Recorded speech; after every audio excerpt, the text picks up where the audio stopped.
Nasib polisi jadi otak perampokan minimarket di Pati, gondol uang 13 juta rupiah.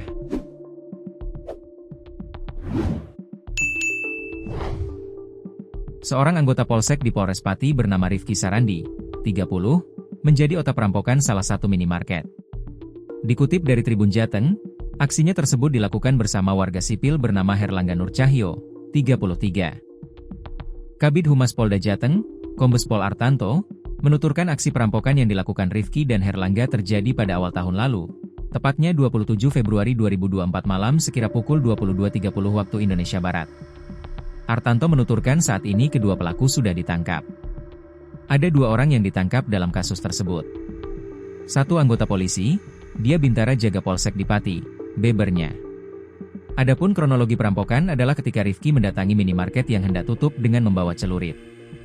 Lalu, Rifki bersama rekannya langsung menyekap karyawan yang tengah berada di gudang dan menghitung hasil penjualan harian. Kemudian, saat menyekap, Rifki memerintahkan korban untuk menyerahkan uang yang tersimpan di dalam brankas. Jika tidak mematuhi perintahnya, Rifki mengancam bakal membunuh korban.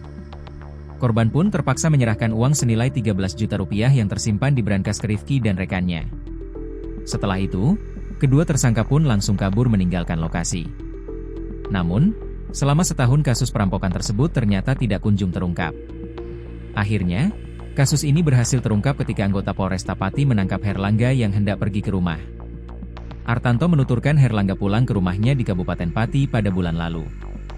Tersangka warga sipil sempat kabur ke luar Jawa. Dia pulang sebulan lalu, Polresta Pati lalu menangkapnya, tuturnya. Sementara, Rifki kini telah ditahan di Polres Pati sembari menunggu sidang kode etik di Polda Jateng. Artanto mengungkapkan Rifki terancam dipecat atau pemberhentian dengan tidak hormat, PTDH. Pelaku ditahan di Polresta Pati. Namun sidang etik digelar di Polda Jateng, segera kami sidangkan. Hukuman maksimal PTDH, pemberhentian dengan tidak hormat, jelasnya.